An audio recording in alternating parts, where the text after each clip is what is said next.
Yeah, I would like to make a commentary in light of the debate that has captured the nation in terms of the political fight, if you like, between Alitwara Lebreka Kadaga and Anita Among in light of the debate for the next endorsement for SEC. So this is not a prediction, but it's simply a debate in terms of strategic reflection in light of what we could pick away or take away perhaps in terms of the two individuals who are fundamentally very important individuals in this country.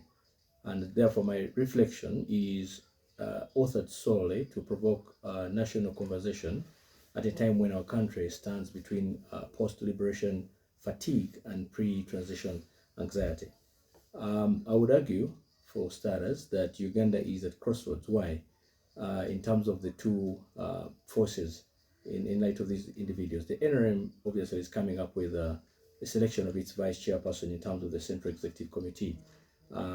This is not simply a symbolic event, it's actually a systematic indicator of the party's internal cohesion. It's an ideological feature in terms of Uganda's preparedness for the inevitable question of what comes after Museveni anyway. So the ongoing contest between these two individuals, Rebecca Alitwa Kadaga and Anita Among, has actually triggered widespread speculation in terms of a divided opinion. Both women are actually political giants in their own right, and Uganda's political health can no longer afford decisions based solely on loyalty or even optics or even proximity of power. So the next vice SEC should actually reflect Uganda's strategic interest in terms of Uganda's or perhaps NRM's internal arithmetics. So the decision is fundamentally important in terms of governing generational balance, institutional memory, and even credibility in terms of inter-party healing, if you like. So the strategic imperative that should actually guide the NRM choice, in my opinion, should be premised on the following. Number one, Uganda's political terrain is actually transitioning slowly but subtly, and but inevitably at the same time. So to safeguard our national cohesion and constitutional order, the party must actually select leadership that can embody and even defend these key national interests. And also important to note is that we have to have a stable and inclusive transition process in terms of a post-Museveni era, if you like. And that is something that must come out very clear in terms of these two individuals as well. We should also be aware of a strong institutional and constitutional literacy in terms of crucial what upcoming in terms of the age of contested governance. So that becomes extremely important also, as a matter of fact. We should also be mindful of regional diplomatic stature in terms of, especially in terms of the East African community and even African Union generally, in terms of the context that actually play out in terms of the next individual in terms of this particular position. We should also be mindful of a credible generational bridge in terms of reuniting the old guard with the rising political class, the new people that are coming in terms of the new brand. That is something also important we need to bear in mind. We should also be mindful in terms of restoration of internal political or even party credibility in terms of procedural legitimacy. That also must come out fundamentally true in terms of this particular debate. We should also be mindful in terms of empowerment of authentic women leaders who actually rise by merit and not only by patronage. And that is something also important in terms of this debate between these two, call them giants of this country, in terms of the women league, if you like. So with these benchmarks in mind, I will try to evaluate both RAC and also AAA through reasoned, evidence-based prose and not even speculation, but also not even sentiments. But I want to argue in terms of propositions that are played out in terms of their CV, if you like. Let's argue in terms of Rebecca Kadaga, RAC, the matriarch of what? Of statecraft. Rebecca Kadaga's political life spans over 3 decades, for example, deeply embedded in Uganda's constitutional development, parliamentary growth, and even a regional diplomacy. So as a former deputy speaker and speaker of parliament, Kadaga steered Uganda's legislative body during some of its most turbulent transitions, including the age limit debate, now serving probably as the first deputy prime minister and also minister of East African Affairs. She remains strategically placed in terms of the intersection of domestic governance and even regional diplomacy. And therefore, in my opinion, Kadaga offers something rare in terms of contemporary Ugandan politics, a blend of statecraft, if you like, institutional memory, and even cross-generational appeal. She actually commands deep respect among traditional structures, especially in Busoga and Eastern Uganda. And her long-standing advocacy for women's rights and also in terms of legal reform, and in terms of international cooperation, makes her an elder, statesman, if you like, or stateswoman, if you like, in terms of the true African sense, grounded, seasoned, and not only swept into factionalism, if you like. And therefore, more importantly, Kadaga, possesses autonomy of thought. Her well-documented tensions with State House demonstrates her ability to navigate politics with integrity, not merely loyalty. She's actually perceived as a political puppet. She's not perceived as a political puppet, I beg your pardon, but rather as a strategic counterbalance, someone who could actually hold set together during uncertain transitions. And that is something that plays out very evidently in terms of RAC. So we need to be mindful of that. Now let's also evaluate Anita Among, AAA, what they call AAA, in terms of the metric rise of political might. How does she blend in terms of this political dispensation that we're having today? AAA, or Anita Among, is actually a powerful symbol of Uganda's rising generation of politicians.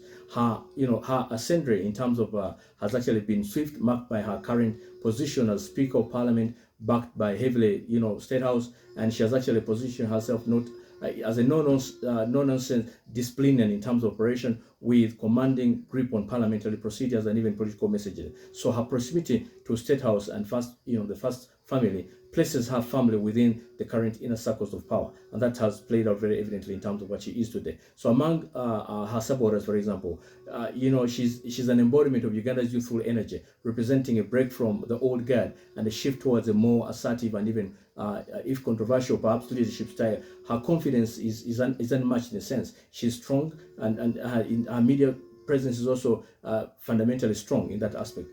Yet, therefore, the problem with AAA may be seen as a polarizing figure in terms of decisive but also feared, visible but not unifying, powerful but not perhaps but perhaps not effective in terms of certain decisions. She has been criticized, for example, as being overly authoritative in terms of certain aspects, and that may not work out very well. Her regional and diplomatic, exposure remains unlimited, and her capacity to bridge Uganda in terms of deeper institutional gaps remains largely untested, and that is something that may play out as well in terms of her.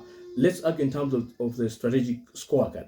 On experience and institutional memory, Kadaga is unrivaled. She brings a decade of legal, parliamentary, and even ministerial experience. Among, while competent, has not demonstrated the same depth of national and even regional exposure. So on diplomacy and even constitutional stature, Kadaga again excels. Her current, ESC portfolio, for example, covered in terms of years of interparliamentary engagement, gives her an edge in terms of amongst her contemporaries, if you like. So she remains dominant in this particular aspect.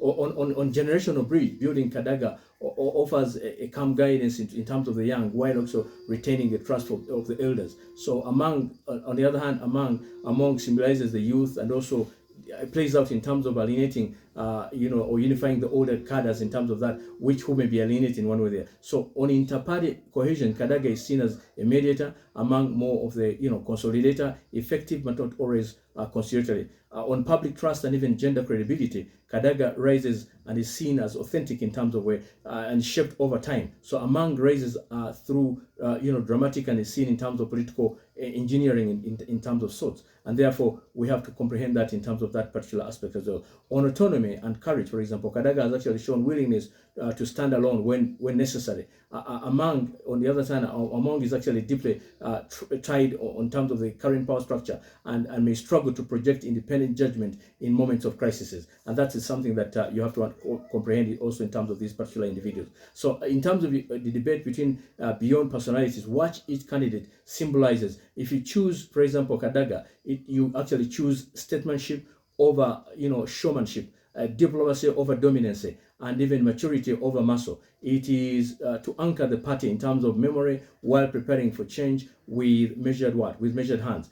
So to choose Among, on the other hand, you have to understand that Anita Among, on the other hand, is to choose energy in terms of immediacy and in terms of command, but it also risks the ability of accelerating Uganda's shift towards over centralization of power and potentially violating leadership transition scenarios. So Uganda cannot afford to confuse momentum for readiness or even loyalty for strategy. So as a takeaway, we have to argue this in terms of the future. If you are to comprehend in terms of the future demands discernment and not simply expediency. You have to build a nation in terms of a choice, by looking in terms of those choices that offer wisdom over momentum, not because of speed is wrong, but because direction matters more. And that is something I like to say in terms of the debate between these two wonderful individuals. So the choice is yours. We're believing that at the end of the day, it's not a battle between two women. It's a philosophical, perhaps, contest between two models of leadership. And that is something you have to understand in terms of the